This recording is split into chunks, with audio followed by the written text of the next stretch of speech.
Assalamualaikum warahmatullahi wabarakatuh. Hormat kami kepada Pak Mutakin STMCS selaku dosen pembimbing. Saya Sulisti Anjani, perwakilan dari kelompok 4 dari mata kuliah kecerdasan buatan yang berjudul Complex Informants.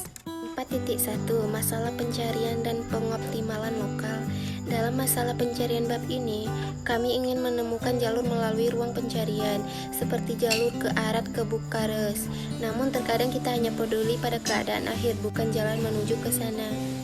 Hal ini juga berlaku untuk banyak aplikasi penting seperti desain sirkuit terpadu, tata letak lantai pabrik, penjadwalan toko kerja, pemrograman otomatis, optimalisasi jaringan telekomunikasi, perencanaan tanaman, dan manajemen portofolio.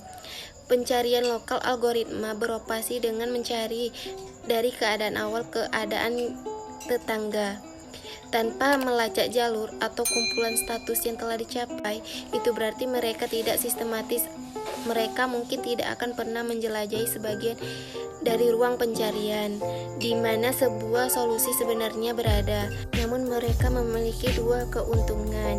Yang pertama, mereka menggunakan memori yang sangat sedikit, dan yang kedua, mereka sering dapat menemukan solusi yang masuk akal dalam ruang keadaan besar atau tak terbatas. Untuk algoritma sistematis, mana yang tidak cocok.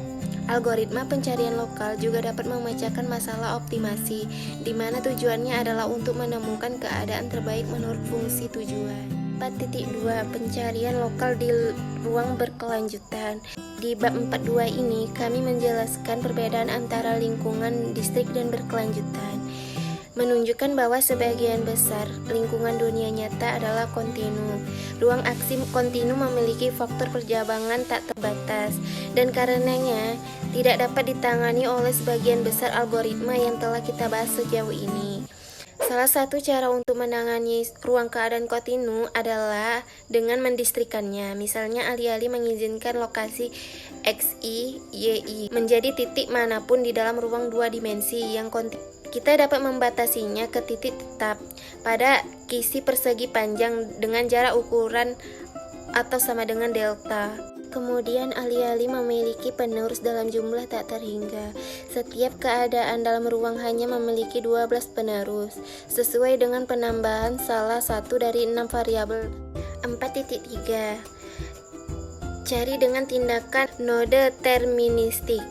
Dalam bab 4.3 ini, hubungan yang diketahui deterministik dan dapat diamati sepenuhnya. Oleh karena itu, agen dapat mengamati keadaan awal, menghitung urutan tindakan yang mencapai tujuan dan melakukan tindakan dengan mata tertutup.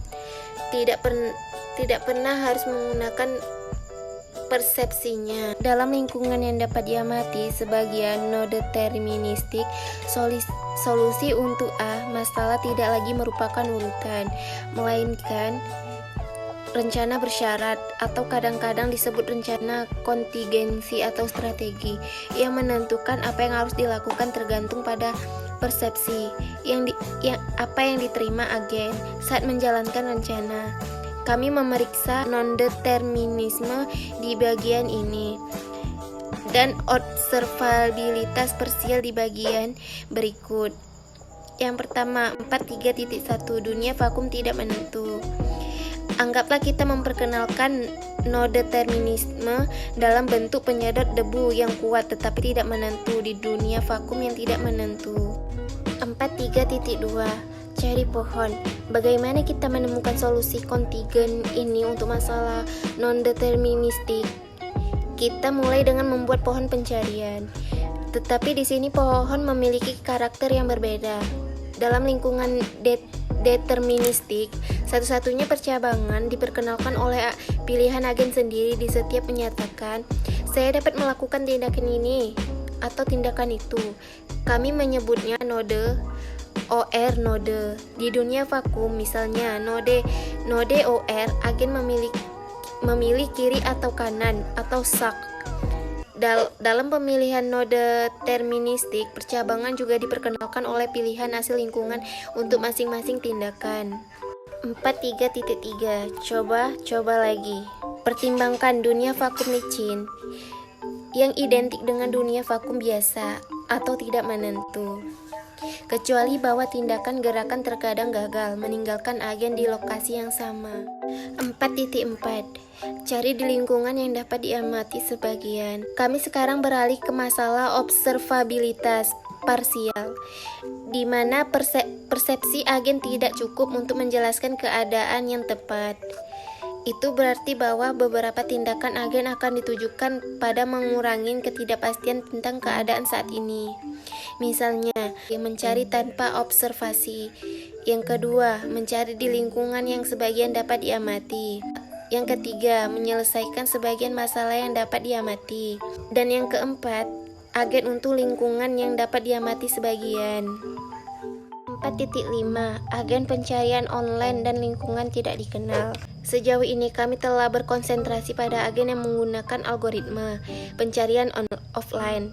Mereka menghitung solusi lengkap sebelum mengambil tindakan pertama mereka. Sebaliknya, agen pencarian online menyisipkan perhitungan dan tindakan pertama ia mengambilkan tindakan, kemudian mengamati lingkungan dan menghitung tindakan berikutnya. Pencarian online adalah ide yang bagus di lingkungan dinamis atau semi-dinamis. Istilah online di sini mengacu pada algoritma yang harus memproses input saat diterima daripada menunggu di seluruh kumpulan data input tersedia. Penggunaan online ini tidak terkait dengan konsep memiliki internet atau koneksi. Pencarian ini juga membantu dalam domain non-deterministik karena memungkinkan agen untuk memfokuskan upaya komputasi pada kontingensi yang benar-benar muncul daripada yang mungkin terjadi tapi mungkin tidak di lingkungan yang tidak diketahui, di mana agen tidak tahu status apa yang ada atau apa yang dilakukan tindakannya. Agen harus menggunakan tindakannya sebagai eksperimen dalam rangka untuk belajar tentang lingkungan. Contoh kanonik pencarian online adalah masalah pemetaan. Bangunan yang tidak diketahui dan harus dijelajahi untuk membangun peta yang nantinya dapat digunakan untuk pergi dari A ke B. Dari diskusi di atas, saya punya pertanyaan. Bagaimana menyelesaikan berbagai masalah yang dapat diamati? Demikian akhir diskusi saya. Terima kasih atas perhatiannya.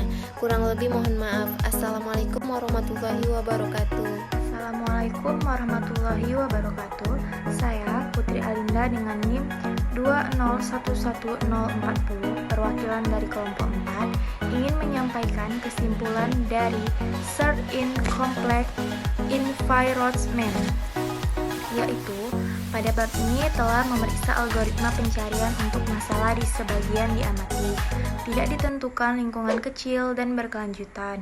Yang pertama, metode pencarian lokal. Mendaki bukit hanya menyimpan sejumlah kecil status dalam memori, maka telah diterapkan pada masalah optimasi di mana idenya adalah untuk menemukan status skor tinggi tanpa mengkhawatirkan jalur menuju status tersebut. Beberapa algoritma pencarian lokal stokastik telah dikembangkan, termasuk simulasi anil yang mengembalikan solusi optimal ketika diberikan jadwal yang sesuai. 2. Banyak metode pencarian lokal berlaku juga untuk masalah dalam ruang kontinu. Pemrograman linear dan masalah optimasi cembung mematuhi pembatasan tertentu pada bentuk ruang dan sifat fungsi tujuan, dan mengakui algoritma polinomial waktu yang sering efisien dalam prakteknya. Untuk beberapa masalah matematis yang terbentuk dengan baik, kita dapat menemukan maksimum menggunakan kalkulus untuk menemukan di mana gradiensnya adalah 0. Yang ketiga, sebuah algoritma evolusioner adalah pencarian mendaki bukit stokastik di mana populasi negara bagian dipertahankan. Yang keempat, dalam lingkungan non-deterministik dapat menerapkan pencarian AND dan OR untuk menghasilkan rencana kontingen yang mencapai tujuan terlepas dari hasil yang terjadi selama eksekusi ketika lingkungan dapat diobservasi sebagian. Status keyakinan mewakili serangkaian kemungkinan status yang mungkin dimiliki oleh agen. Yang kelima, algoritma pencarian standar dapat diterapkan secara langsung ke ruang keadaan atau keyakinan untuk memecahkan masalah umum yang sebagian dapat diamati algoritma inkremental yang membangun solusi negara demi negara dalam kondisi keyakinan seringkali lebih efisien. Dan yang keenam, masalah eksplorasi muncul ketika agen tidak tahu tentang keadaan dan tindakan lingkungannya. Untuk lingkungan yang dapat dijelajahi dengan aman, agen pencarian online dapat membuat peta menemukan tujuan jika ada memperbarui perkiraan heuristik dari pengalaman menyediakan metode yang efektif untuk melarikan diri dari minimal lokal. Demikianlah hasil presentasi kami dari kelompok 4. Sebelumnya kami mohon maaf sebesar-besarnya apabila di dalam penyampaian kami mungkin ada kesalahan kata atau beberapa pernyataan yang menyinggung. Saya akhiri dengan wabillahi taufik wal hidayah. Wassalamualaikum warahmatullahi wabarakatuh.